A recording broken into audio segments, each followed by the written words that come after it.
Welcome to Cabernet and Pray, the podcast where we explore Christianity through the beauty of wine. And today's episode is fun. We're going to take a little bit of a turn, not necessarily talking about wine, although we're both drinking wine, but we're going to talk cocktails with someone who is really good at making them. This is episode 25 with Jordan Hughes. Jordan is a commercial photographer and videographer based in Portland, Oregon. He primarily works with bars and restaurants and liquor brands. He's also known as the High Proof Preacher on social media, where he's been sharing cocktail tutorials and techniques online for the last 7+ years, where on Instagram alone, he has more than 230,000 followers to this account. He runs an online learning platform that teaches aspiring creatives how to break into the cocktail liquor, photo, and video industry. As you may have imagined from the name, this is someone who has gone from the ministry world to the cocktail beverage world, and it is a fascinating story. You are going to love meeting Jordan. Enjoy episode 25.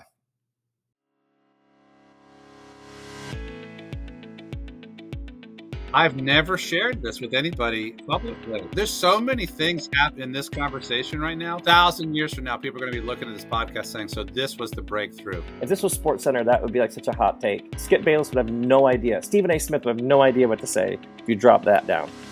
That is so good. The joke I always say is like, how'd you learn so much? You got to drink a lot. The power of food and beverage to lubricate an environment. Resistance to change is hurting the church. I'm not in the camp that God has a penis or a vagina or a body at all. I'm in the camp that God is a universal spirit. This is the strangest podcast that I have been on. I don't even know what to do. I'm kind of geeked up about this wine. So this is my second glass, and it delivers a little more of a punch than I expected. So if I get a little loopy, it's your fault. You told me to drink on the show. You've uncovered the mystery.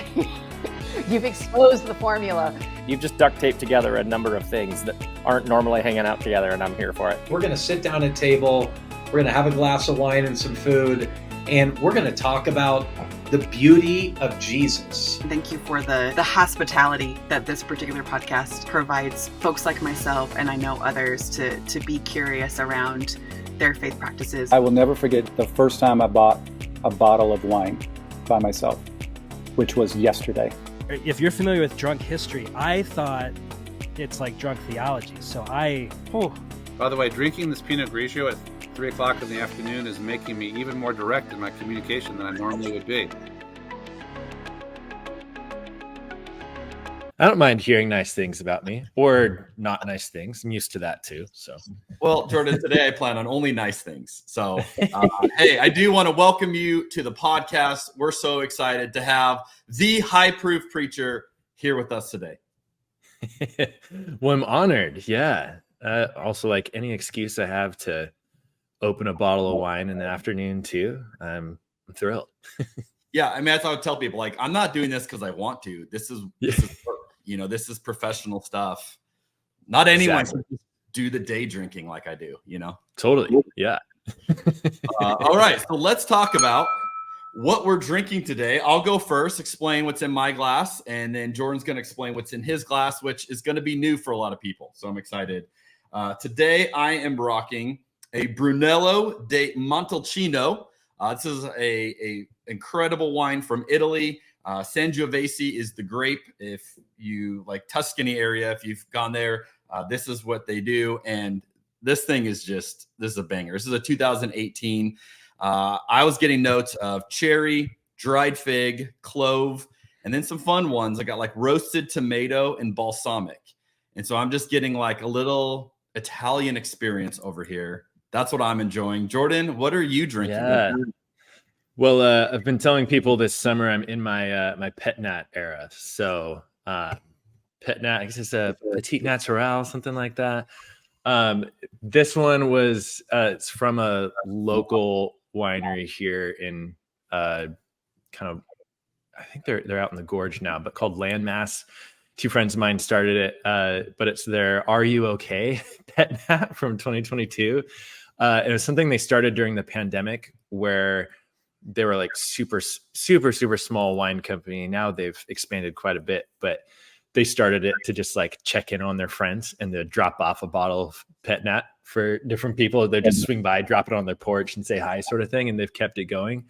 But yeah, let me see. I think it's just like it's made of unoaked Chardonnay. But yeah, I mean, for me, like I'm also not super articulate with tasting notes when it comes to wine. Wine's kind of a newer thing for me to get into, but it's definitely like perfect for just patio sipping. Green apple, lemon peel. There's a little bit of like anise in there, but just sparkling, refreshing, and just super easy to just crush it with friends. So if I open a bottle, I'm like, I'm not getting up till this bottle's done. So I feel like when you open a bottle of anything sparkling, you have to just commit to like yeah. It's not gonna be. I've got like the special, sealers that, supposed to keep the carbonation. Like I never use them. I just finished the bottle. So those sealers are for quitters, Jordan. Right. Hey, exactly. Well, that's a great choice on a warm Portland day. It's literally, we've exceeded 110 here in Arizona. So man, I don't feel bad for you, even though you were telling me it's a hot day. It's very hot here. And so but I'm drinking a red. I don't know. I'm a sucker for punishment, I guess. No, you're good. I was looking it up after you sent it to me, and if you didn't know, you would think the bottle was ruach. Like I almost thought it was some cool Hebrew word or something, and then like, oh, it's RUOK, but like not the words. I think they get that all the time. They're just like, oh, the ruach. What language is that? It's, are you okay? Last of the rock. Yeah. Well, Jordan, you have such a cool story, and I connect to obviously parts of your story, and I'm excited to hear more of it today, and how some of our worlds overlap a little bit. But before we do, I would be amiss to miss an opportunity here on a personal note. Because I have a cocktail expert in my midst. And so my wife has a favorite drink. And I thought, before we get into anything serious, I got to make sure I get this in there. So the limoncello spritz is my wife's go-to drink. I saw recently you did a collab with Luxardo on this. So I know you may be branded in this regard and you may be limited in what you can say. But just as one dude to another who's trying to make his wife an awesome drink, any tips I need to know to make that thing real special for her? I mean, I feel like with spritzes, it's one of those things where like, when it comes to cocktails in general, I'm pretty like, measure everything. It's all about like consistency and, making sure you're like precise with your measurements and all that. With spritzes, I feel like it's one of the few times where I'm all like, you don't have to be very precise. You can kind of, like I say, like Swedish chef it, like the Muppet, where it's like, always just kind of like tossing stuff in. And that's where I feel like with spritzes, like, hey, you got bubbles, you got some sort of liqueur or bitter element in there. It's like, even if you don't nail the exact proportions, like it's going to be good. Just like with limoncello in general, like I'm honestly not actually a huge limoncello fan. So like for that particular collab with Luxardo, they have a limoncello, but they also have this liqueur called Bitter Bianco, which is like a gentian, kind of clear, bitter liqueur. I often use that to make like a white Negroni, where it's kind of this very dry, bittersweet taste to it from gentian root. But that's where for that video, I was like, all right, like, they wanted me to make a limoncello spritz. So like, we're promoting our limoncello. It has to be around that. I was like, well, can I split the base with limoncello and Bitter Bianco? And they're like, oh yeah, that sounds awesome. So it definitely makes it, a little less sweet. The Bitter Bianco is still a liqueur, so it has sweetness to it. But it brings in just a little more complexity to it, brings it more onto the bitter side of things. Which I also feel like is more Italian too. The aperitif or aperitivo, I guess, for Italian is like, it's meant to kind of stimulate the appetite before a meal. So that's where, for my palate, I like things that go a little more on the bittersweet or bitter side of things. Without knowing your wife, she might like that, she might not. That sort's like, that might be a fun way to kind of experiment and see, like, for some people, they're like Aperol, it's definitely more on the sweet side of bittersweet versus Campari, which is a lot more on the bitter side, so it just kind of depends, like what side of that spectrum she might be on. But personally, I'd say like splitting the base with limoncello and like another bittersweet liqueur can be a good way to go. Not only just to kind of give it a upgrade, but also just to add more complexity to the drink itself.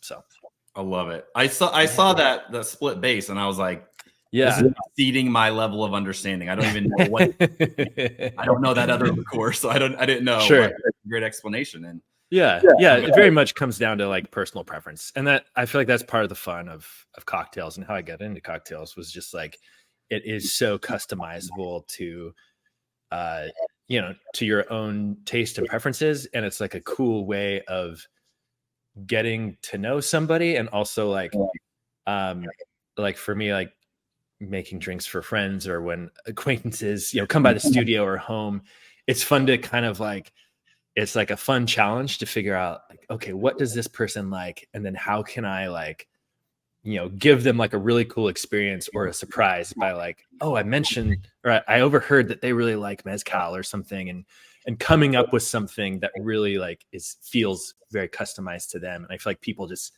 go like, whoa, like you really thought through this. You really like put time and work into making a drink that is something that's special to me. So, so I'm kind of going on there, but that's kind of how I feel like I got into it, was just like, there's kind of some magic in the customizable side of cocktails.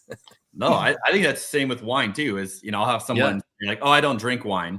And they'll ask, like, what have you had that you didn't like? And they'll say a couple, and I'm like, okay, I can kind of figure out what you don't like. And then, have you had anything that you did like or that wasn't terrible? And then you kind of go from there. And it is really cool. Like when someone says, I don't like this, and then you find a drink for them that they go, oh my gosh, that's fantastic. And you're like, yes, like I just connected worlds for you. And you can do that all sorts of drinks. So well done to you. All right, I'm going to try that, and I'll have to report back on the findings. Okay, so I was in ministry for 2 decades. I left. My final role was as a lead pastor. Thought I was going to retire, and in that role in that church, have since not gone back into any traditional role, and now doing things like a wine podcast where we talk theology and life. You were also a pastor. No longer a pastor. Now you are a big name making cocktails on social media. Tell us a little bit of that journey. How do you go from that to where you are today? Yeah. I mean, it's a little bit of like, okay, where do I start? But I mean, to go over kind of at least briefly, like, grew up as a church kid, going to Sunday school. My dad was an elder at my church growing up, so it wasn't like on staff, but was kind of part of the leadership team. When we kind of like jumped into like this church plant where the church I grew up at, church was kind of getting birthed out of that. And so from like age 12, 13, kind of some of those peak youth group years, was just super involved in this church plant. And for me, I was like, my heroes were my youth pastor, my pastor. And I was like, oh, I want to be a pastor someday. Cause I'm like, I'm going to camps, and I'm like, their job is to just take us to camp. That sounds awesome. So was super involved with youth group and became like the youth group worship leader. And that very much kind of became my identity for high school and even early college. Like I went to Multnomah University here in Portland. So Bible college. Got my degree in Bible and theology, but kind of stayed living at home and volunteering a ton at my church all through high school and college. And then even when I graduated, I did like a church internship overseas. It just was like, fully in sort of thing. Then when I like got home and got a job at a church, and again, this is kind of the fast version, but got a youth pastor job, and eventually kind of moved into like family pastor. I was over like youth, kids, all of that. Basically like got into working as a pastor at a church and was just like, oh, like this is killing me. And there's different levels to that. I think there's a piece of that where it's like, just being in a role that maybe wasn't right for me. Like for me, it was like this leadership role over volunteers and trying to staff kids' rooms on Sundays while also trying to figure out youth group. And there's just like a lot that I had to figure out. That was just a lot for, early mid 20 something year old out of Bible college. It's like, oh, like this is a lot of just responsibility. And for me also, it was just a time of like, I had grown up in church. My wife and I, got married early 20s as well. And, your 20s still very much kind of like growing up and figuring out what adulthood looks like, and now being married and having this job, and started to have stuff of like, oh, like even with church and working for a church and seeing like, all right, there's still, part of wanting to work for a church and go into ministry was like, oh, like there's no like sales goals. There's no like KPIs, it's about people. And it is, but it's like churches still have to make money, and there's still, there's still goals. There's still, the struggles are a little different, but got to kind of these simultaneous like point of burnout, but also this point of like starting to wrestle with my own faith and kind of my own, like, they're not necessarily like just yet like, am I a Christian, but stuff of like, oh, like there's maybe some things about church or about Christianity as a whole that I don't actually jive with, or that now as I'm an adult and kind of out of like my parents' house and out of kind of my youth group bubble, it's like, oh, life just works a little differently than I thought it does.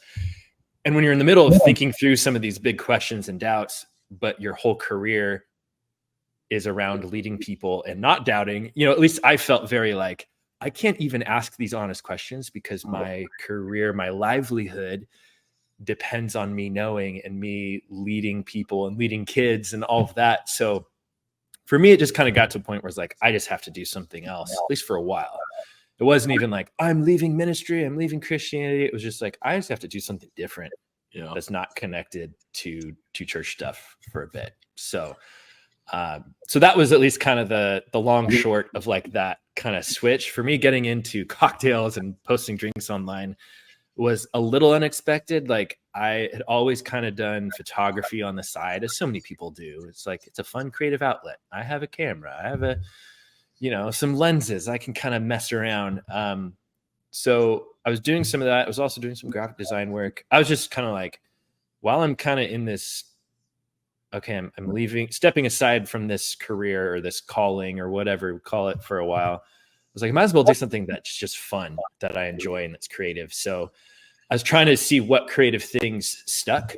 And I was like, I was really into making cocktails just for fun. Another creative outlet of like, people would come over. I was always a little careful about it as a pastor, because I'm like, this might look kind of weird to some people. So I was a little more secretive about it, but it was still this very like kind of enjoyed the hospitality side of like, we'd have people over and I would come up with a drink menu. I'd design an actual menu and come up with the drinks, and that aspect was really fun for me. So that's where I eventually just started. Since I was a pretty decent photographer, I would just start posting photos of the drinks I came up with at home and sharing the recipes. And I didn't necessarily put my face on it at first when I was still working at the church, but was just kind of like, oh, here's a way to kind of share some of the stuff I was making. And then once I kind of stepped aside from the church job, I, immediately kind of felt that freedom a bit of like, oh, I can kind of reinvent myself a little. I don't necessarily have to be as secretive about like, I make drinks for people. So with that, I started kind of sharing more about just, making cocktails. I started getting to know different like distilleries in Portland, kind of the mom and pop ones of just the smaller companies.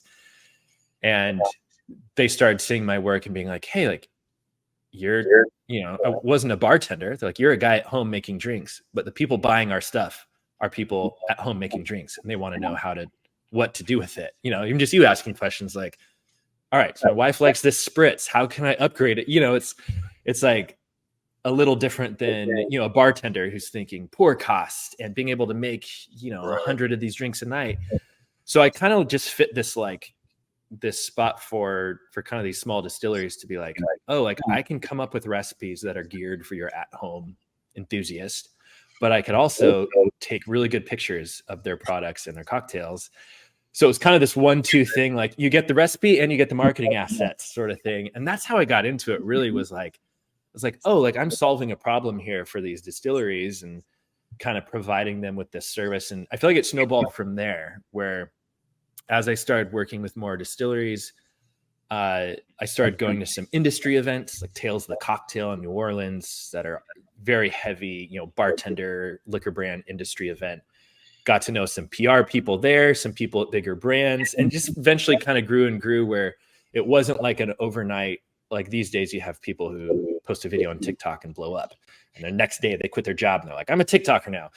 For me, it was very kind of this long, slow burn of very much like a snowball of just kind of like working with bigger and bigger companies. And starting out, I was just kind of like, I do cocktail photography, but I also do social media management, or I can make drinks for a Nike event, or I can do some graphic design for this realtor or whatever. So it's kind of hodgepodging stuff, but it was something where like, well, I enjoy the cocktail photography thing. At first, it's like, that's way too niche to be a job. But I really enjoy that. But then it was like, well, that's what I was getting known for and getting most attention for. So I was like, maybe I should just kind of double down on that for a bit and see where that goes. And here we are 7 years later, where like I kind of introduced myself generally as like, I'm a cocktail and liquor brand photographer, also videographer now. So it's still not very succinct, but I'm like, I generally work with beverage related companies. It doesn't have to be booze, but it tends to be more in the kind of liquor cocktail world. But yeah, so I ended up kind of just focusing on that again, just as kind of like, let's see what happens. And yeah, kind of becoming a little more specialized there was really beneficial for me. And yeah, now it's like, I do kind of a variety of things there's the social media side, there's the kind of influencer-y type things, but then there's also this, it's a commercial photo video business as well. So it's kind of two things that overlap and they complement each other very well. But overall, I'm like, it's also just a really fun way to make a living. Not without its struggles, of course, as with anything, but I'm pretty thankful to get to do what I do, for sure. Well, it is fascinating to hear, and that was a great summary of how you got from point A to point B.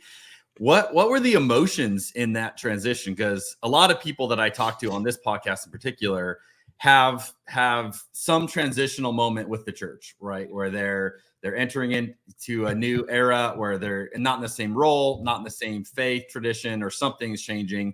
And a lot of people who are listening and watching this are also in a similar transition. They're trying to figure out, how do you navigate this?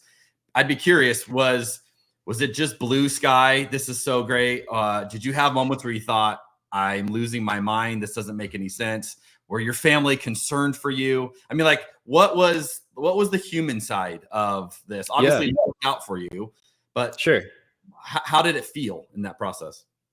Yeah, no, great questions. Yeah. I mean, it was hard. It was kind of a little bit of all that that you mentioned, but I think at first, like, it was very much this, I was like, even considering leaving the church job, felt like, oh, is this okay? I think also just growing up as a church kid too, like, I just had that inner voice of like,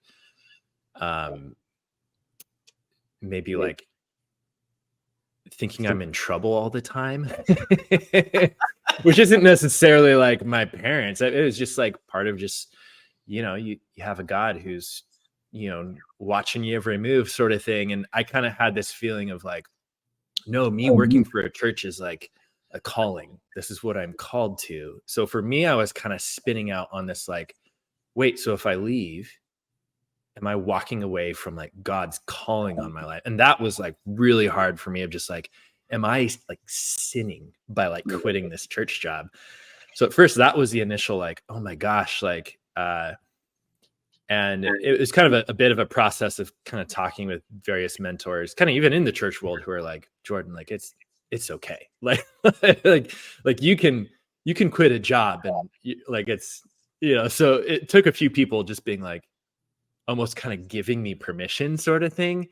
And then even once I was kind of like not working for a church, there was that initial like, like I kind of felt the pressure release of like, my livelihood isn't based around, like I can actually start asking some of these hard questions about what it is I believe.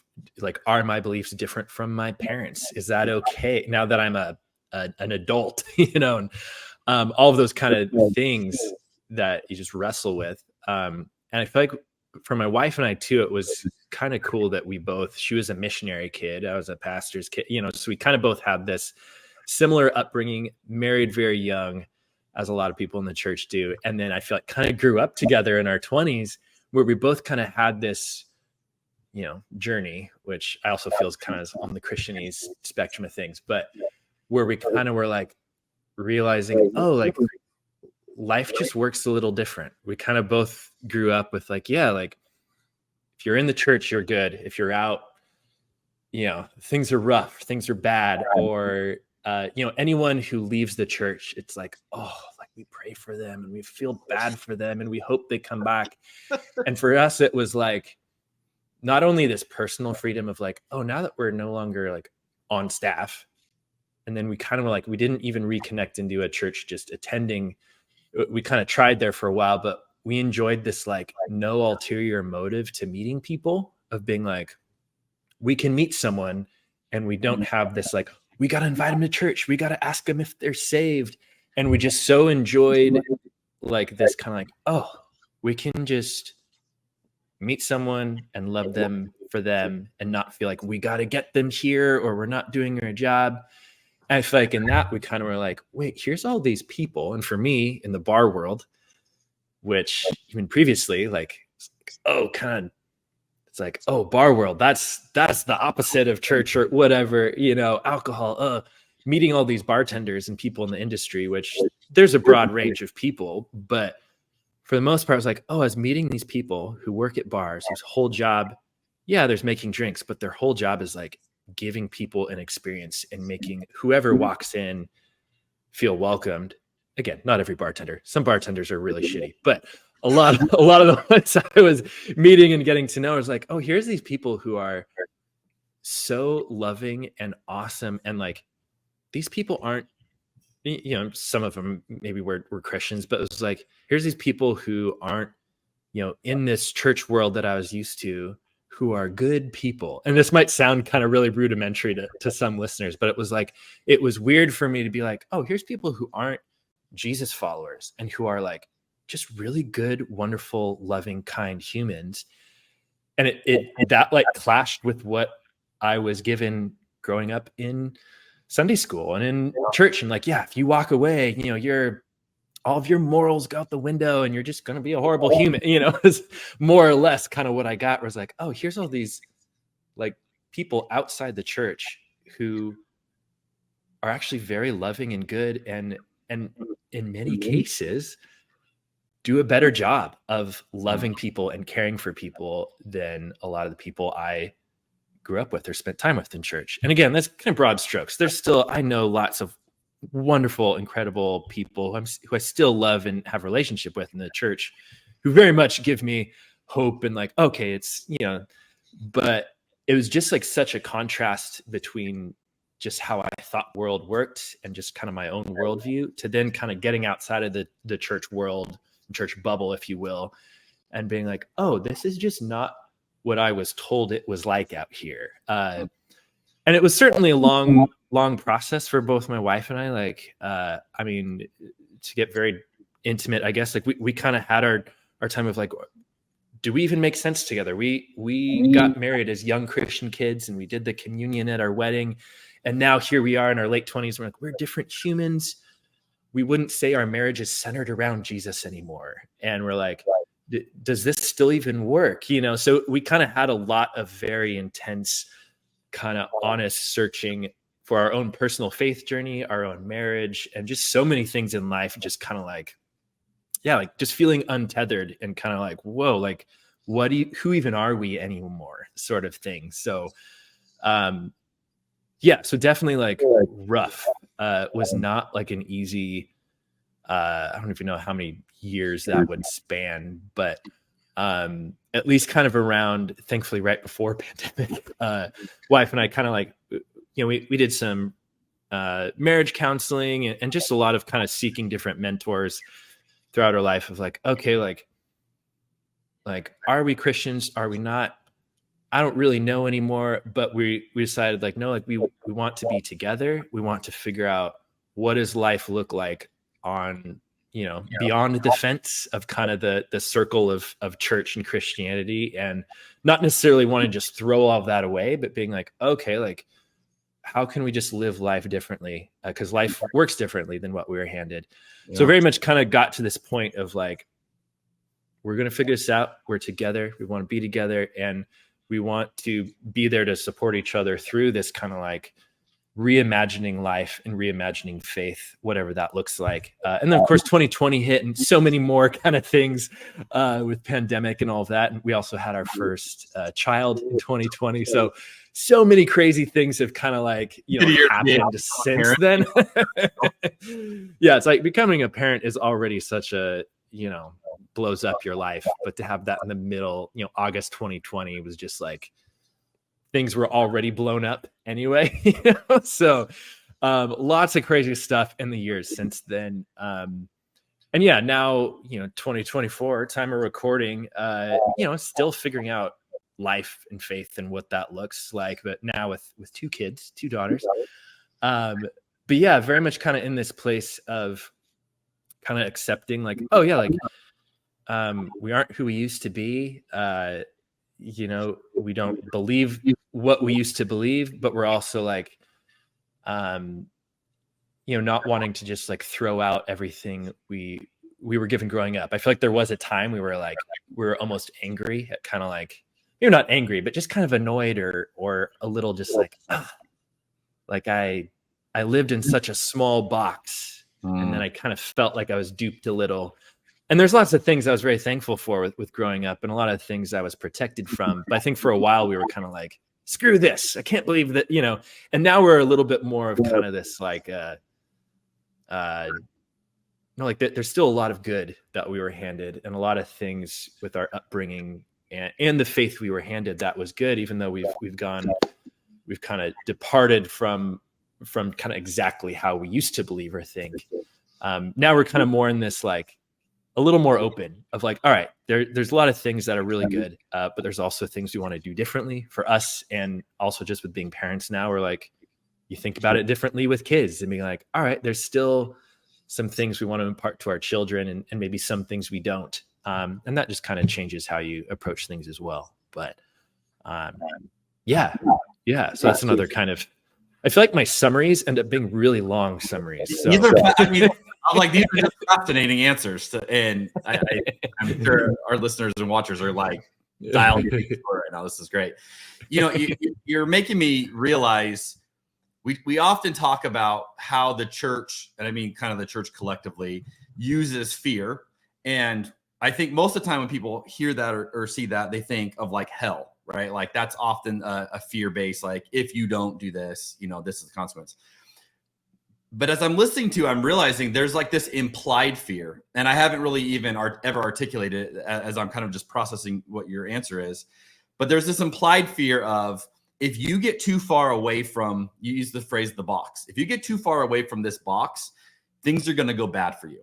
And I think a lot of people in transition in their faith, for whatever reason, have that fear that they're grappling with of like, what does it mean if I change my views? What does it mean if I don't go to this community anymore? What does it mean if I branch out, right? Because that fear is very much implied. And I remember for us, the first time we went through something really difficult personally as a family, post being on a church staff, I realized I had this like unknown of like, will anybody be there for us? Because like I was programmed of like the church is the one that's there for you. And we weren't at that season, we weren't a part of a church community. I was like, I don't know if we're going to get anything.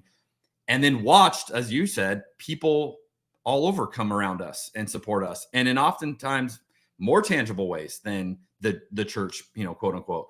And so you do realize like, oh, like there's life in the church and there's life outside of the church. And like there's good in both, but we often have this implied fear that we don't even name at times. And yet it takes a story like yours, to go, oh yeah, like you can make it outside of there and you don't die. Like, you have some hard questions, but you're still doing okay. You know what I mean? And I wonder how many people just need almost that permission for their own journey. Right.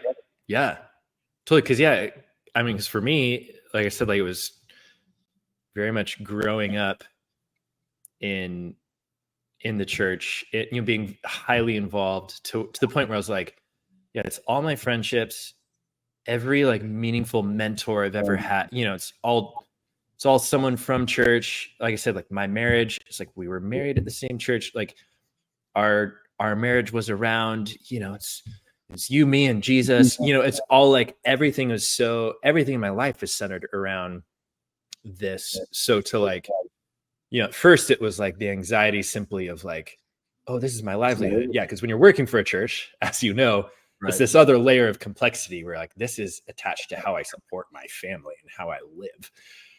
But even taking that out of the equation, it's still, it's like, every other aspect of my life is connected to this somehow. To where like, you don't even realize. Yeah, totally. Yeah, and you don't realize it until you start untethering or stepping away. That's people talk about deconstructing. That's the scary part, is as you start doing some of these things, you start realizing, oh, I have this assumption and I have this assumption, and I'm about to challenge them and see what happens. And you do it in real time. Totally. Yeah. And that's where it's like, there's this level of like, it's not necessarily like it's guaranteed, like you get to the other side and you're like, I'm all good, I still have friends. Like it's not like it's a guaranteed outcome either, but it is kind of like this it's tricky because, at least for me, I know not everyone has the exact same church experience, but like there is kind of that narrative of like, oh, if you leave, it's going to be so hard and life's going to crash and burn. And, there is almost that validation in that. I always hesitate even saying deconstruction now because it's kind of a buzzword now, but that season of when you are untethering or deconstructing, where you're like, yeah, it feels like the world is crumbling, like your world at least is crumbling.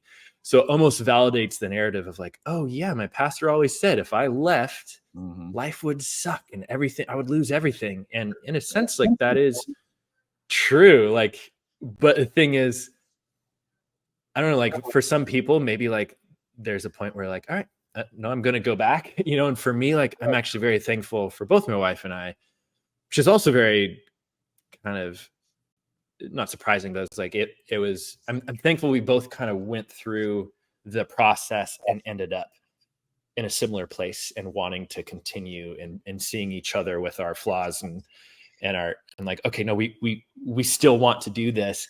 So I've had many friends who are like, we got married with you, me, and Jesus, and now it doesn't make sense, if it had to part ways. So for us, it was cool to have that shared experience of like absolute terror for both of us, and then to both get through it, to face, like for me, I talk about it like walking up to the edge of a cliff and being like, oh my God. And like, we both kind of went there together and then kind of stopped and we're like, I got you. So that's where I feel like being able to get through that process and now getting to dream a bit and be like, okay, like what does our lives look like outside of the box or beyond the fence, whatever metaphor I would decide to stay on.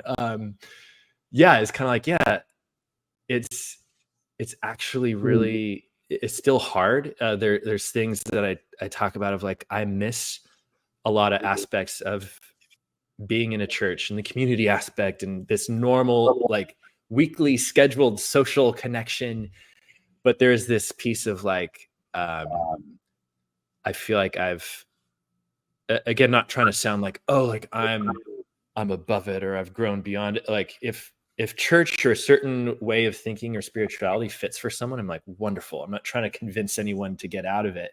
For me, like now I kind of feel like, all right, there are things I miss about church and I would love to go back, but I'm like, I'm just different now. I'm just a different human.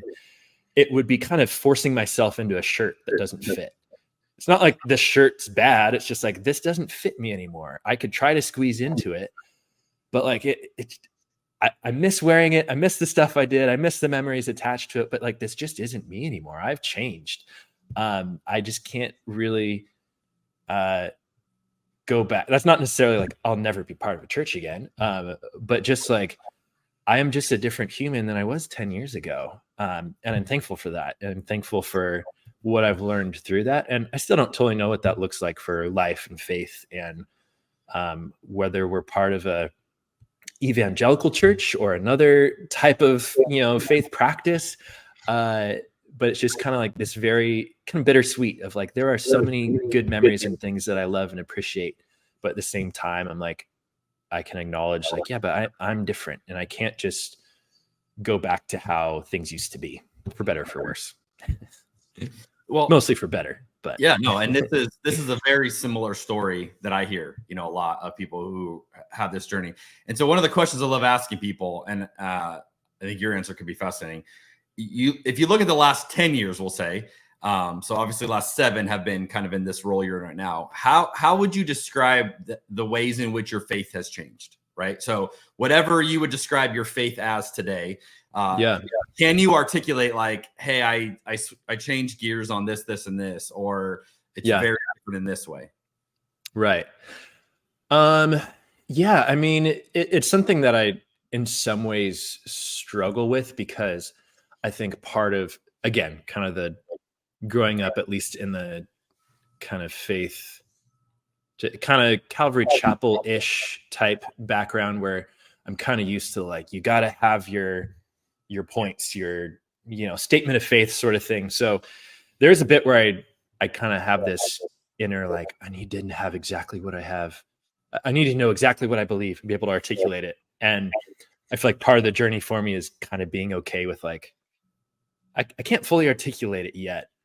It's kind of part of where I'm at, but I feel like some of the big stuff for me, and a lot of this kind of came also with like, as I was preparing to, have my first child, and as that just messes up your world and your beliefs in a lot of different ways. But one of the aspects of just like, kind of the core belief of like, yeah, people are sinful and wrong and deserve hell unless they have Jesus, sort of thing. And for me, I think that's connected to a lot of different experiences for me of, like I mentioned, like kind of leaving the church, stepping out of the faith circles and being like, oh, here's these wonderful, beautiful people, loving people in ways that I was like, there are no ulterior motives here. And they aren't trying to convert you or get you to a Wednesday night study, and just seeing people care for people selflessly, and being like, again, people still, there are selfless, loving people in the church too, not trying to deny that, but just like seeing that in such abundance outside the church and being like, cool. So these people are sinful and destined to hell. I was just like, huh. And then just this piece of like, oh yeah, like a belief system that's founded on you're in or you're out. And it's that black and white and no nuance. And I feel like that, as I started to kind of question that, I feel like that's when things really started to kind of crumble for me, when it came to like my Christian beliefs of just like the lack of nuance, the flattening, the just like, you're either on our team or you're not. And yeah, the gospel's great news, but it's just good news for these people. And you could be a really shitty human, but as long as you believe, it's just stuff where I feel like those are the things that really kind of hit me hard first, where maybe that was the first thing that fell for me, was like, just like, to be quite honest, I don't believe in hell anymore. I just don't think, that's, I feel like that's a big one where a lot of, family members or, even church friends who I still have, like, yeah, that's a big thing. Cause it's like, yeah, if you don't have eternal punishment, what did Jesus come for? You know, it just starts to, you know, knock a lot of things down. So that at least is, I guess, a pretty big one. One of the first things for me where I'm like, a belief system that is based around a threat of violence. I just am like, come on. Like, like even as like a kid where I'm like, yeah, if someone tells me you're going to hell, you're never going to see your parents again, that's an easy yes, sign me up for Christianity. And I just am like, I just don't think that's how it works.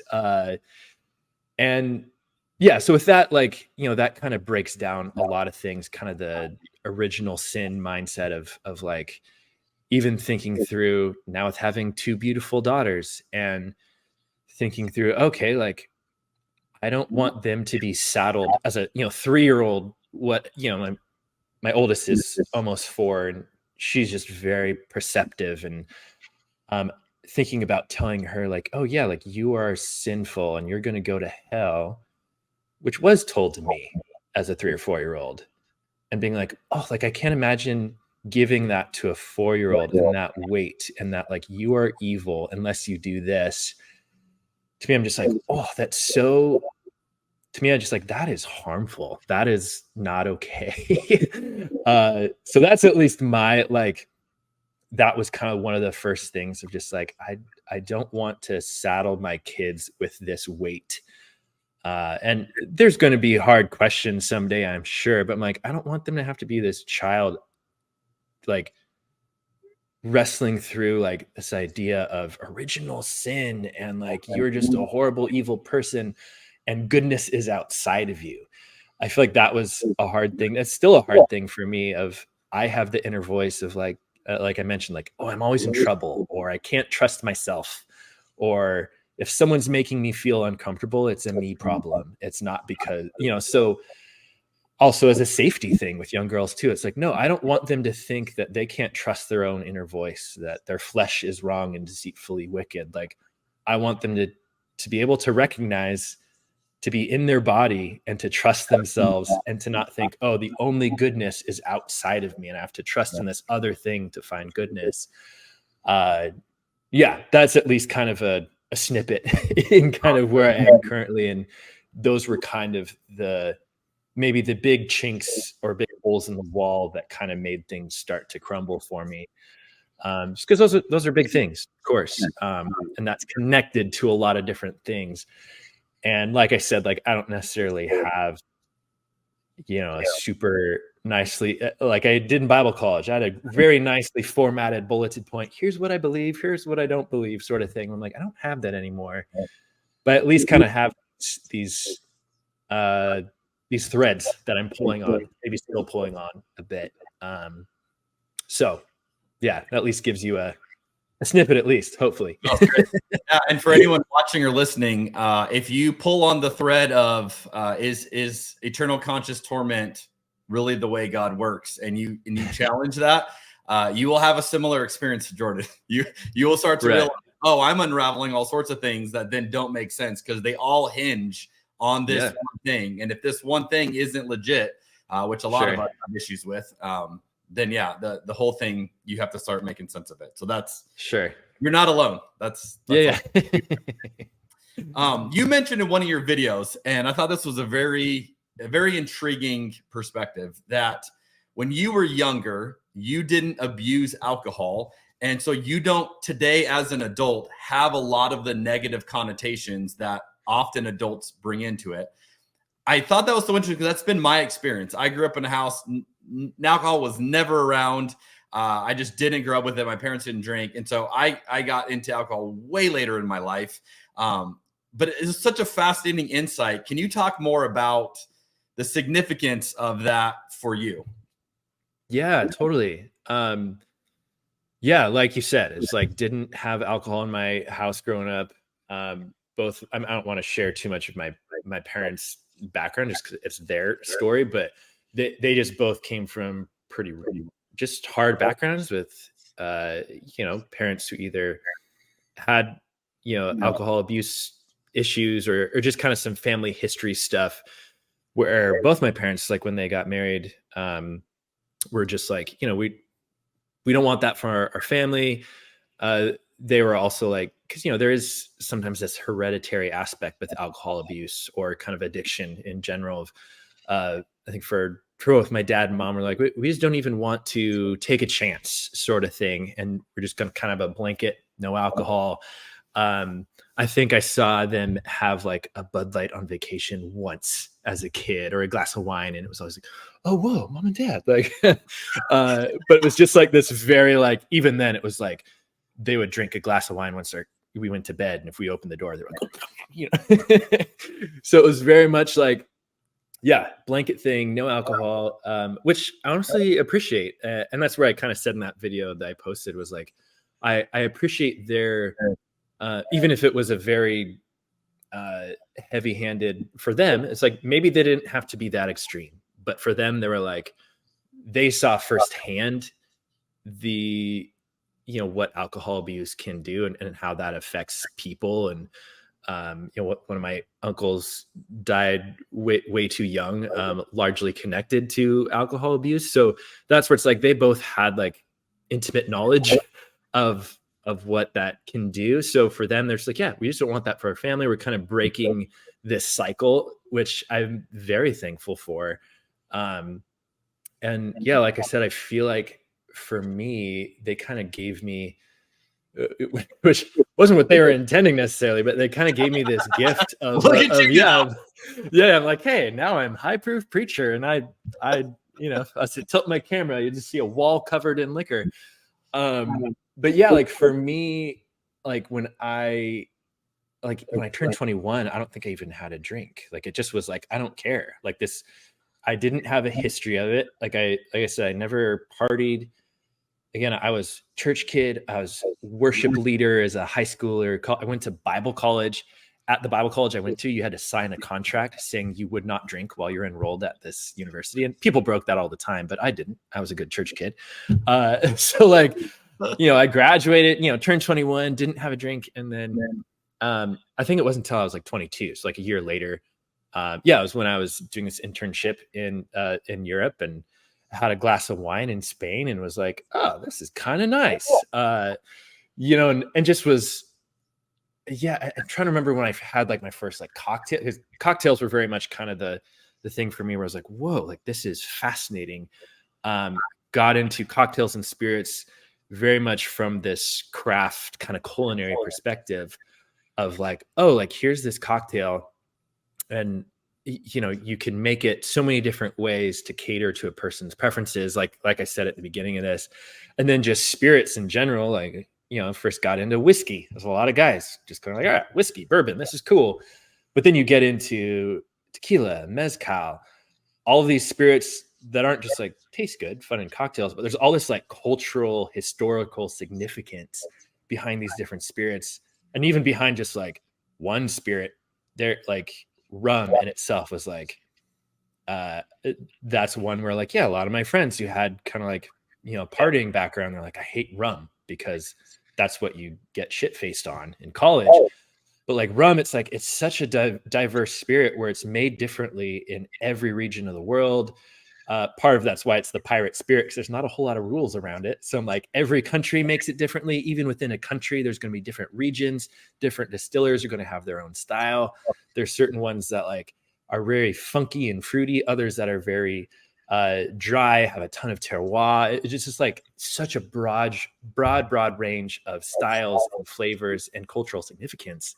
So for me, it was just like this just incredible trip of discovery and of like learning about the world in a way I hadn't seen it before through cocktails. It was something that was like a hobby that was very exciting to me, something that I was like, I can't get bored of this because there's so much to learn, whether that's the cocktails, whether that's the ingredients, the cultures behind them. It's just like, there's so many different rabbit holes I could go down, but it's also something that is designed to be shared with people.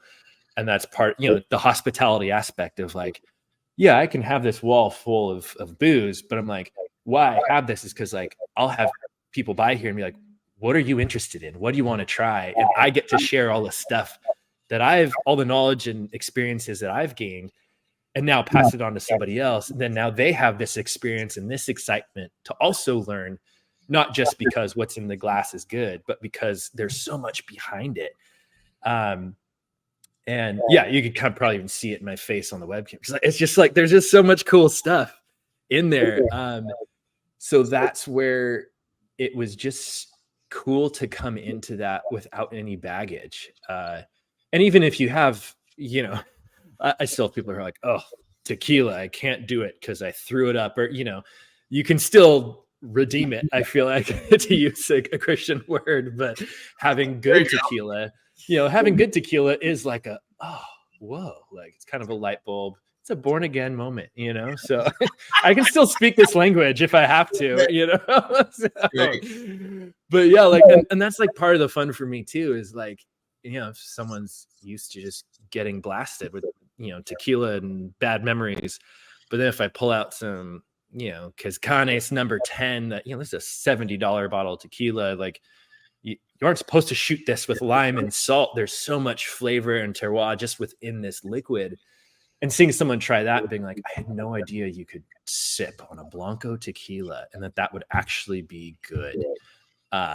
Like having that moment with someone is just so cool. And that's where I'm like, I'm thankful for that, to bring it back. Like the gift my parents gave me, where it's like, I don't have this kind of the baggage or the bad memories I have to get over.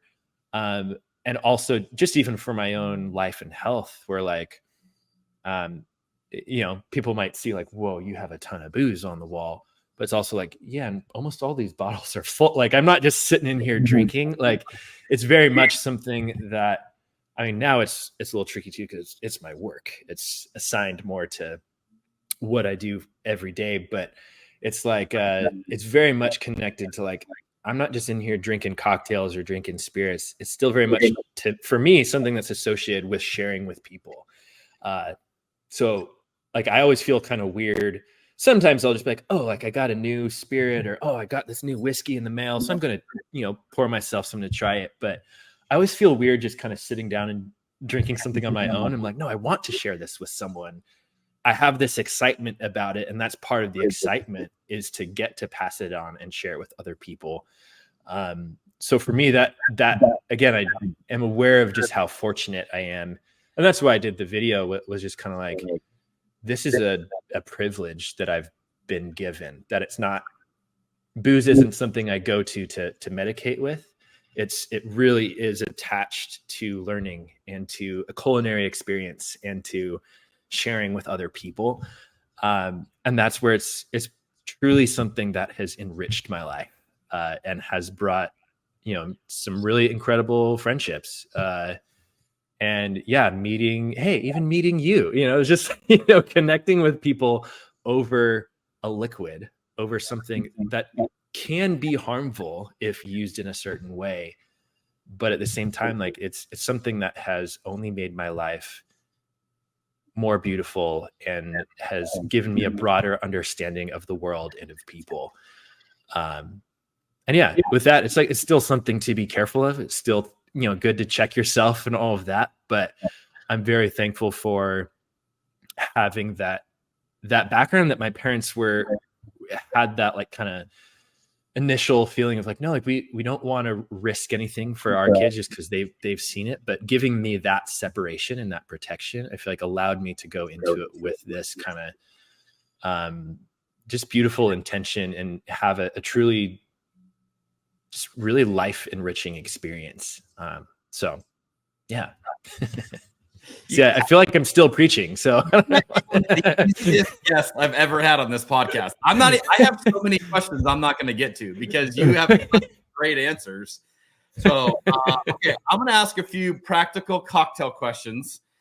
Oh yeah, hit me with it. A wine question, and then we're going to do a speed round. Okay. All right. So we'll try to dial it in here, but I would be remiss to miss some of these things. Okay, so looking through your book. Plug for your books. It's very fun. Oh, hey. The drink that jumped out at me was the banana sidecar. Had no idea. I love banana, but I was like, I can't even picture what this thing would taste like. I mean, literally you picture it, but I can't imagine. Yeah, I don't think I've ever had anything like it. What's Sure. funny is you make this drink sound so easy to make, and it's 8 ingredients. 8, I counted them. I'm like, I'm not pulling this thing off anytime soon. If we ever hang out in person, Jordan, this is the drink I'm hoping I can talk you into making for me, because I would be fascinated to drink this. But it got me thinking, as I was like, man, that thing's awesome.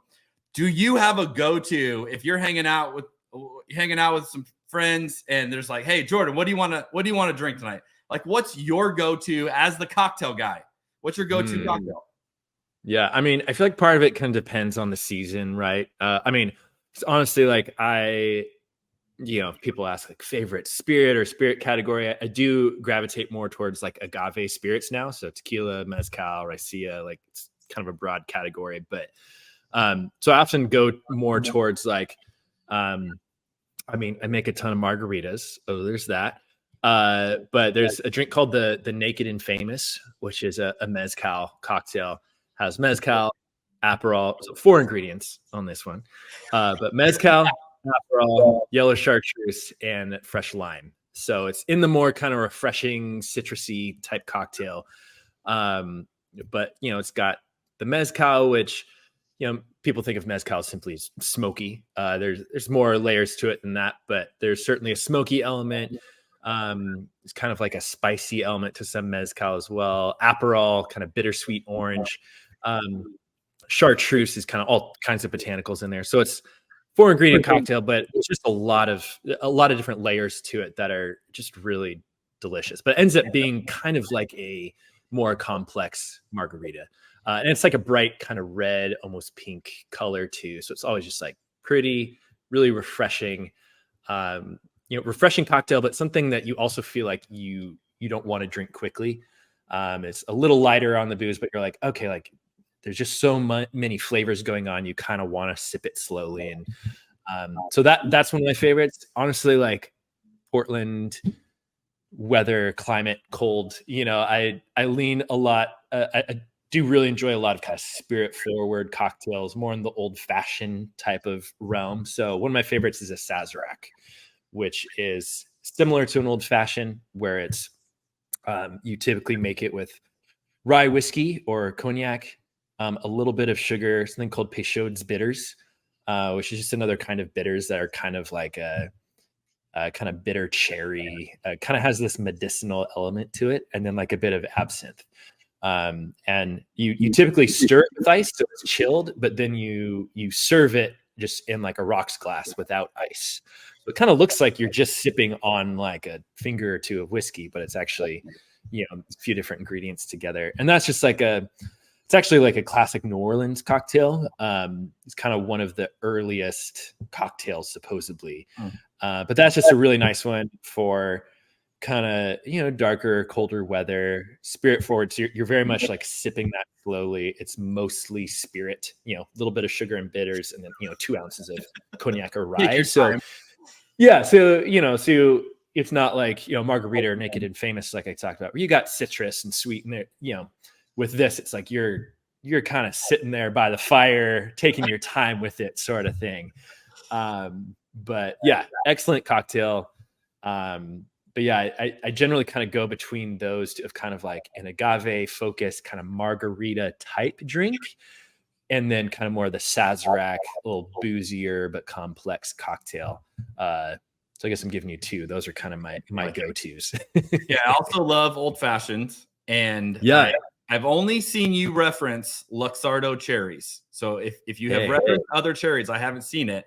But I have been to bourbon events where they swear by Woodford Reserve cherries, the bourbon cherries. Yeah. So do you have a definitive, this is the right cherry, or are you open-minded on cherries? Yeah. So my main thing is mainly just like, don't get the bright, like the neon red ones that are just soaking in sugar and Sunday are just like, even when you eat them, it's like, oh, tasty. Oh, that's a nice little chemical aftertaste.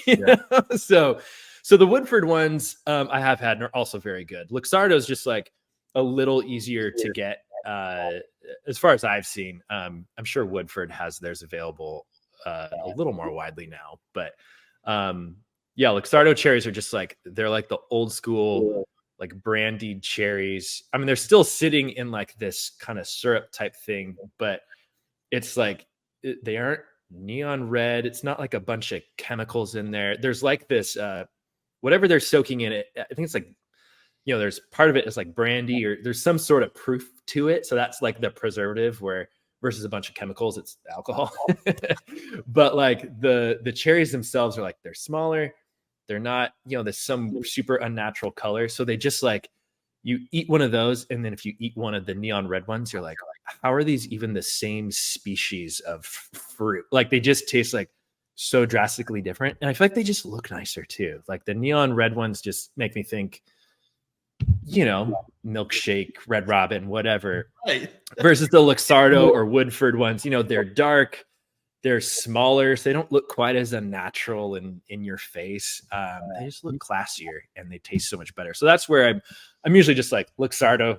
Just that's kind of get those. They are, to like your $4 can of bright red cherries. The Luxardo ones are like $20 for a thing of cherries. So it is like it's a luxury, but I'm like, if you're going to make cocktails, like get good stuff. It doesn't mean you have to be getting the $100 bottles. Like there's some really good ingredients.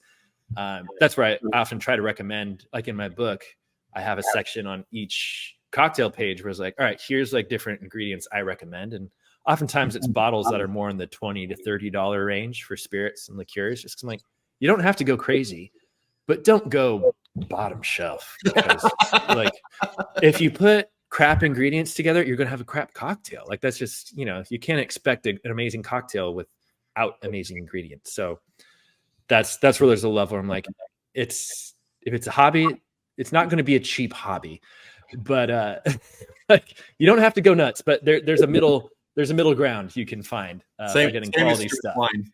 Right. Totally. Don't go to the bottom shelf, but you don't have to buy the $50 bottle, if you don't want to. I guess that's the case for anything you get into, right? Like there's always fashion a nicer thing.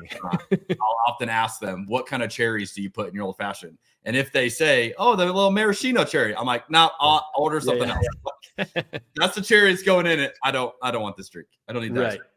Yeah. Okay, so you're a cocktail guy, but you have experience with wine. Wine was one of the things that you said got you into the alcohol journey. I love asking people, if I were to say, hey, what's the best glass of wine you ever had? Is there a memory that comes to mind? Is there a time that you think, oh, I was with these people, we were on this trip or whatever, or a bottle that you go, that was like as good as you can remember wine ever tasting? Do you have anything comes to mind? I mean, I feel like with wine, I just still feel very intimidated with wine. Like even coming on here, I'm like, I don't know if I can talk wine, like I'm not as articulate. Cocktail guy feels that. Well, because even like, I mean, I live, in Portland, where we've got wine countries, or, right in the backyard sort of thing. And I have felt weird as the cocktail guy at wine events, where I'll get invited to stuff and there'll be wine shop owners, and they'll pretty quickly figure like, oh, you're a cocktail guy. And I kind of pretty quickly get like shut off, like you can't hang sort of thing, where it's like, I don't have their palate or their, so I have like felt that a few times, not fully. I mean, I feel like people I've gotten to know at wineries are much more just like, it's usually kind of the wine shop or wine bar owners where I've kind of gotten the like, I don't know about you, you're a cocktail guy.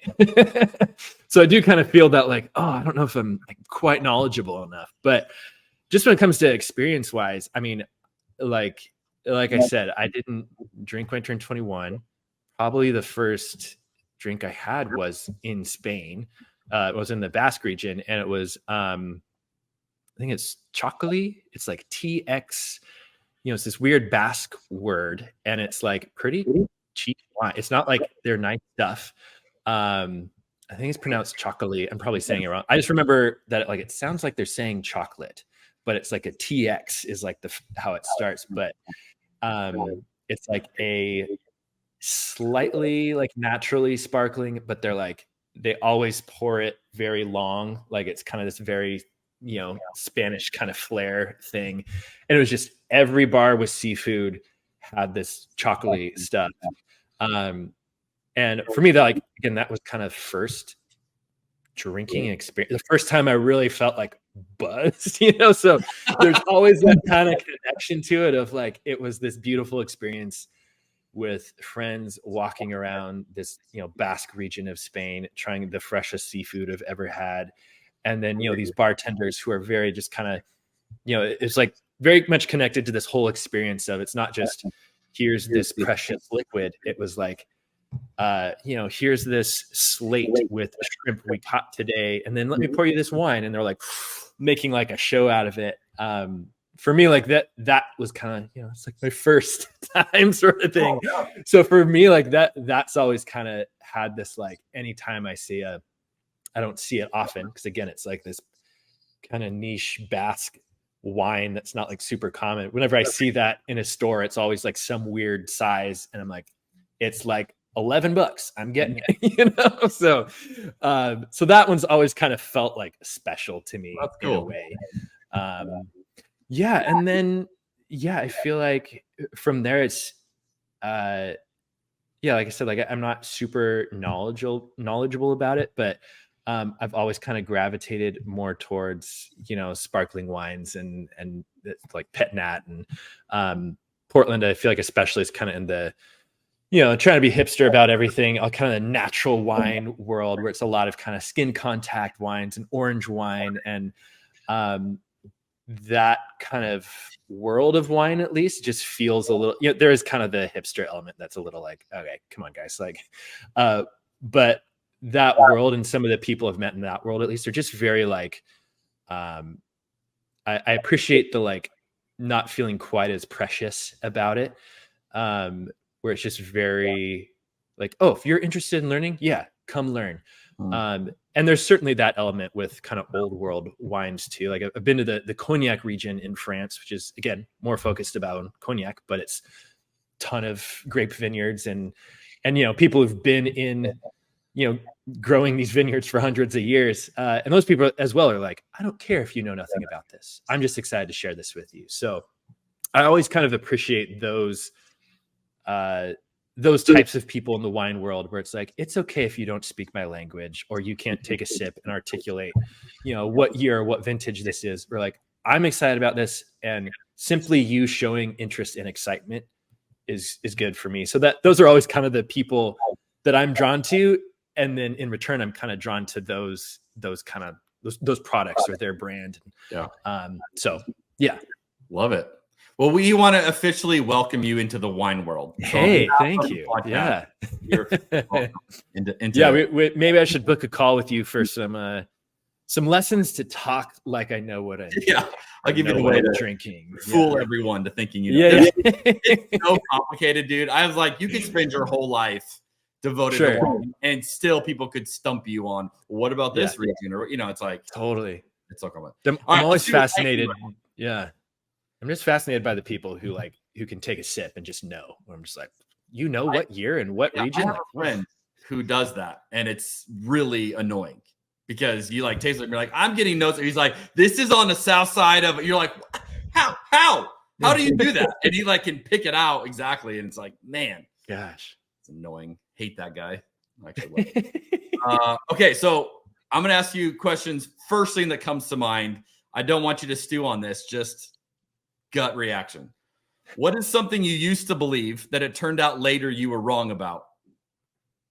Oh man, gosh, how can I not stew on that? I think I used to believe that wrong about.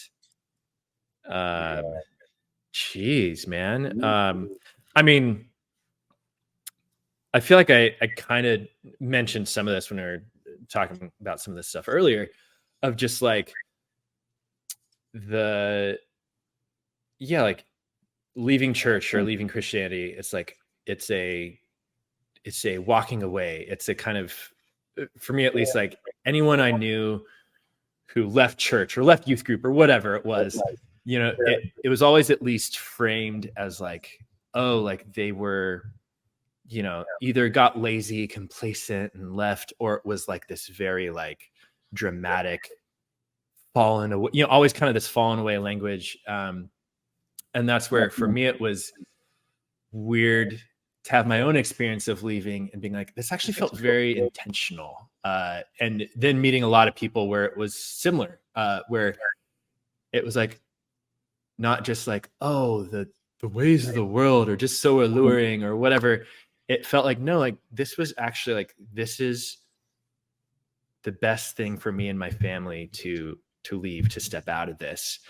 And that you can still be a good person and have a moral compass and not just have your life go to shit. So I feel like that was probably the biggest thing of just like, oh, like I was starting to think through like, who should I go back and like apologize to for, like you mentioned, like when you leave and you're like, will anyone else, will people still even be there for me? Will anyone even call me? And I started thinking like, well, yeah, I used to be in the church and people would leave. I was like, oh, how sad they fell away, and it's like, I didn't call them. I didn't bother sitting down with them and hearing their, like what their experience was. So that's where I was starting to think through like, oh shoot, like who did I leave? Who was I that person to who was no longer there for them? And that's where it's like, oh, like how can I go reconnect with these people? Not just to be like, hey, I'm out too, but to be like, oh, like I'm sorry that I wasn't there for you. Right. Yeah.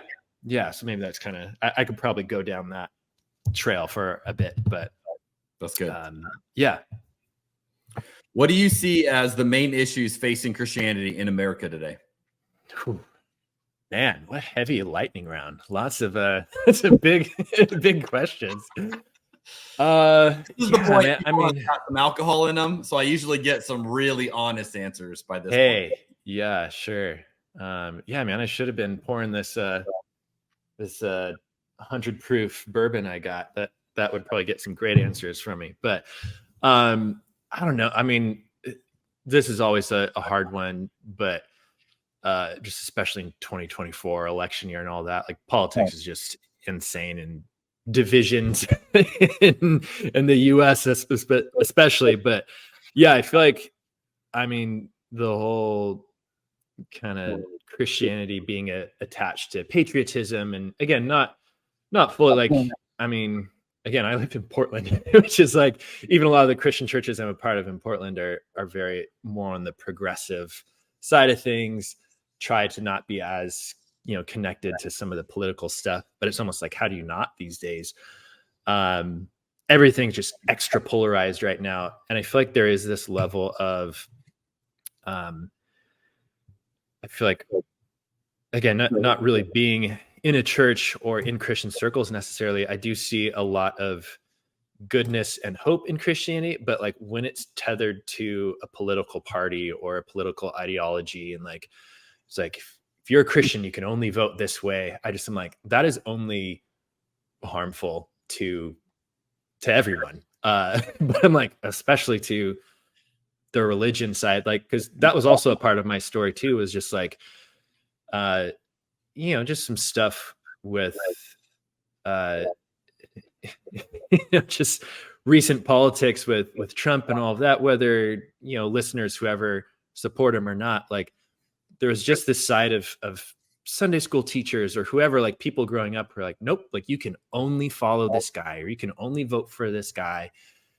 And me just being like, okay, but here's all this stuff he said or done, and how does this line up with the things you've taught me? And how is, like, it just seemed so like, we'll throw everything out to just make sure we're on the right political side. And again, that kind of touches what I was saying, like the lack of nuance, and just the, like, for me, I'm like, comes to Democrat, Republican, I was like, I don't really like anyone on either side. I don't see like this is the one way to go. But for Christians in the US specifically, like just being so focused on like, no, it's this political party or this person. I just don't see how that helps anybody. And I feel like that's just damaging to everyone. So I feel like, again, like I'm also trying to like answer that as nicely as I can too, because I'm like, I don't know who's listening to this. Everyone knows I'm from Portland. I generally lean more left, and so no secret there. But just like, I just feel like everything is so polarized, and Christians feed into that so heavily. I think also just because like that's the water I used to swim in, so I see that where I'm like, I feel like that's damaging, not just to the divide we're experiencing as a country, but also I'm like, oh, I'm not sure if Christianity as a whole in the US will survive this of what's happening right now. And like, I don't know that. So my long short answer is politics, because it's all levels of messed up right now, being so intertwined with kind of Christianity and different faith leaders. So I don't really have a super clear cut answer, but I was like, it's all kinds of messed up, and I'm not sure how to fix that, but that's where we're at. We'll file that as Christian nationalism for the record. Yeah. Sounds good. Okay. What is something blowing your mind right now? Something blowing my mind. Anything that you're just like thinking about, like, wow, that's interesting. Thing is blowing my mind right now. Gosh, I mean, I have young kids, so they're always kind of like, that's, I guess, kind of the easy answer of just like having kids who are like 4 and 1, and just like, obviously like been around kids, been a youth pastor, kids pastor, but when they're your kids, it's just like a different thing. And yeah, for me, I was like not super stoked on becoming a dad or having babies. I was excited to have like grown kids someday, but I was kind of like, I could go without the newborn phase or toddlers. I was like, you can't reason with them. If I can't explain, so for me it was, and still continues, just like, it's pretty amazing how fun it is. I didn't think it would be this fun. Like, even like just a few months into having our first kid, I was like, this is really fun. Super hard. I mean, that's a given. Everyone will tell you kids are hard. Tale as old as time. But it's like, no one told me this was just going to be so freaking fun, even at like a few months old. Again, two things are true at once. Super, super hard. One of the hardest things like my wife and I have done is having kids, especially for her, physically having kids. But yeah, like raising children who you give everything for, and then they will get mad and throw fits, and when it's like, I've done everything for you. But then you have these moments where you're like, oh my gosh, this is so fun and so beautiful, and there's nothing better in life. That always blows my mind. And I feel like every phase they grow into, I'm just like, holy, like, I feel like I'm constantly having my mind blown on the parenting side of things, for sure. On the work side of things, there's other stuff. There's always spirits I'm jumping into or learning about different things where, I feel like I have a lot of fun stuff I get to get into it in life and work. But parenting's been pretty wild, I must say. With you. A problem you're trying to solve right now. Problem I'm trying to solve is I guess, to put it succinctly, maybe balance. For me, it's like I've been at this 7 years now of being self-employed as a creative content creator, influence, all these kind of things that I do. And I feel like I've gone from kind of freelancer mindset to now business owner, where now I have, I have like an admin assistant, and I have someone who kind of helps me on shoots. And, this year, getting more of the nitty gritty business stuff, like switch to an S Corp and, figuring out my finances to go like, okay, like I've done this for 7 years, and the way I've done this won't get me to the next stage of my business or of, like, all right, like we are renting, and we're like, if we want to buy a house in this crazy market, like, I don't have a W-9 or W-2 or whatever. Just making sure, like, when you're freelance, you can kind of like, all right, you have up months, you have down months, it all kind of washes out. Where I'm like, this last year I hired like an accountant, and having someone actually going through my books. And so with that, I just feel like it's become more of this behemoth of like, I'm a business owner now. I'm also a dad and a husband, and I'm trying to like actually live a life I want to live. That, that was part of being freelance, and be like, oh, I can build my own thing. But even as the thing grows, I'm like, oh, like that takes on a life of its own. And I still want to be a very present and available dad. I want to be able to take a Friday off if I want to be with my kids. And so now I just feel like I'm kind of in this new phase of like, how do I figure out balance? How do I figure out running a business versus just being a freelancer and just kind of like 1 month at a time, I'll figure it out. Now it's like, no, like I got to think months and years down the line. It's because like I've got, 2 little girls, my wife, and people depending on me, and not just financially, but also just to be there for them and to be present and not just on my phone responding to Instagram comments all the time. So for me, I feel like this year is like just figuring out, what I need to do to run a business well, but also to be, a present father and husband as well. And that's something I guess you're always kind of adjusting and figuring out. But for me, I just feel like I've got a lot to do to kind of get out of the freelancer mindset and into kind of healthy, balanced business owner mindset. And that's easier said than done. It's a very adult answer of you, Jordan. Oh, well, thank you. What's something you're excited about right now? Yeah. Excited about, I feel like I can kind of go to different buckets in my life. I've talked about some fatherhood stuff, some business stuff.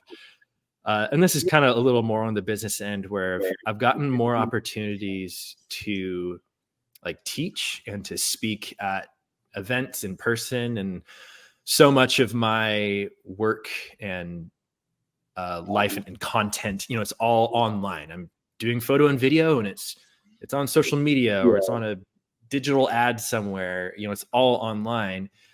So it's been cool. I've gotten some opportunities to speak on either, cocktail classes sort of thing, teaching people how to make drinks, or on the visual side. This year I have a lot of opportunities to share about how to do what I do, like how to capture drinks and how to capture bartenders. How do you light a bar or restaurant? How do you go in a busy hospitality environment, light it, photograph it, capture it well? Kind of has its own challenges and nuances. So I've gotten a lot of opportunities to, last week I was in New York for this big bar convention. So all these bartenders and bar owners, and I got to teach on like, here's how I go into bars and restaurants, and here's how I photograph and take video and photo, and how to capture these things like glassware and bottles that are hard to capture.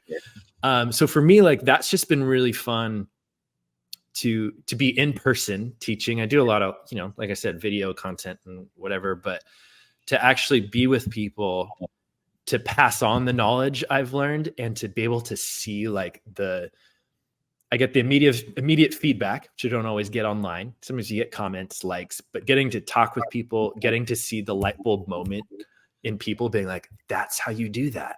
Cool. Like seeing that moment in people, like the moments I've had, it's kind of connected to cocktails in a way of like, it's sharing an experience with someone. And for me, it's like years of knowledge and learning and experimenting and messing up, and then getting to like pass that on and make it easier for someone else to learn the same thing.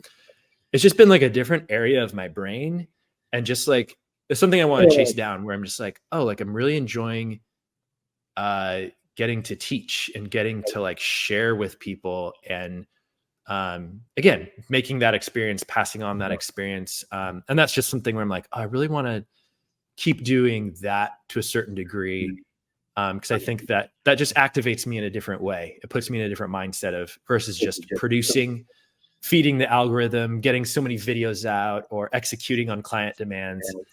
It's just like this different part of me getting to like, it's not necessarily tied to, a video performing well or a client being thrilled with my results. It's like, here's what I've learned. Here's what I've done.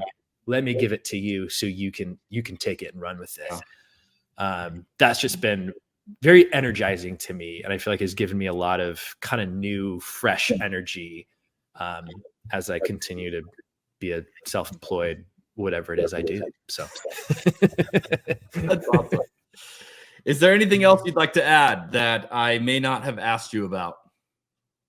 I don't think, we covered all kinds of stuff. This was probably one of the more like, just kind of intimate conversations as far as talking about life and faith. And obviously, you've seen some of the videos. I've shared little snippets of it. So yeah, this was cool to just get to share more of that background. It's a background I've been trying to share about a bit more of because people seem to resonate with it. So yeah, this was cool just to have kind of a longer format opportunity to share that. And yeah, if anything, just for listeners, like, yeah, like obviously people are always like, follow me, subscribe, whatever. But also I'm like, part of social media for me is it's been so fun to actually connect with people, especially people who resonate with my own background or even just with cocktails. So that's where I'm like, hey, like follow. Yeah. But like shoot me a DM. Like I would love to know if you heard the conversation. I'm also like, people DM me all the time with questions around cocktails. Like the first thing you asked about a spritz, or people will be like, I got this cool flavor of bitters or syrup at the store. What can I make with this? And honestly, like I love helping people out with that stuff. So if you have cocktail questions, just hit me up on Instagram. Yeah, like sometimes I'm not always able to respond right away, but I truly love getting to help people with cocktail stuff or suggesting recipes or different things you can do. That's honestly just very fun for me and also energizing as well. So just to encourage you as well, Jeremy, and anyone else listening, like, hey, you have cocktail questions, I'm a DM away. Hit me up. Always down to help you out. Okay, so if someone is like, yes, I love this guy, I want to connect with them, how do they connect with you online? Yeah. So High Proof Preacher on Instagram and TikTok. I always feel like I'm the old guy on TikTok, but but TikTok and Instagram, probably a little more responsive in the DMs on Instagram. But yeah, those are great places to get in touch. I also have another kind of account and platform called Cocktail Camera. And that's more of my educational stuff where I educate more on the photo video side, kind of teaching people how to do content creation and photo video, in bars and restaurants and stuff like that. So if that's interesting, that's Cocktail Camera. Same thing, Instagram, YouTube channel, website, that sort of deal. But around cocktails and just kind of probably the most responsive for if you have cocktail questions, just going to High Proof Preacher on Instagram is a good place to get in touch with me. And I have my email in my bio too. If you're like, I need to send you a bunch of links or whatever. There's lots of ways you can just kind of reach out to me there, but Instagram is probably a good place to start. And you also have highproofpreacher.com. Yeah. Highproofpreacher.com. I feel like I kind of started as a blog. So highproofpreacher.com was like the blog I started with. So now I kind of like, I'll dump a bunch of recipes on there. And so that's supposedly kind of a slightly more searchable way to find specific cocktail recipes. But also I'm like, that's where I feel like on Instagram, I'm like, people just use me like Google and they're like, hey, where's your spicy margarita recipe? And I'll just send them the link on there, so they're like, they don't even bother searching my blog anymore. They're just like, hey, Jordan, you right. Like, you could Google this, you could search this, but whatever, I'll send it to you. Oh, that's great. Well, hey, Jordan, it has been seriously a joy to talk to you. One of the easiest conversations I have hosted thus far on the podcast. You have such interesting answers. And I love hearing just how you're thriving in this role, how you're being honest about it. I love, and I would encourage anyone who's watching or listening, check you out on Instagram because you talk about a lot of this stuff to your platform. And I find that very intriguing. Yeah. You're just very open with it. And so thanks for taking the time to talk and to share all this with us. And we're gonna have to meet in person at some point and have drinks together. Totally. Yeah. Next time you're in Oregon wine country, let me know and we'll go hard. We'll hit all the wineries. There's over 600, so we're gonna need some time, but we're gonna need a few weeks. But that's awesome. Well, dude, seriously, thank you. This has been a great time. Cool. Yeah, man. Appreciate it. Honored. All right, everyone. Thank you for tuning in with us. Obviously, we talked a little bit more cocktails today, so a little change of pace from the wine scene, but hopefully this was intriguing to you as well. I found most people who enjoy wine also enjoy beer, cocktails, and other drinks. So if that's you, this was a nice change of pace, but we're so grateful that you are tuning into this, and we can't wait to have you on the next episode of Cabernet and Pray. Thanks, guys.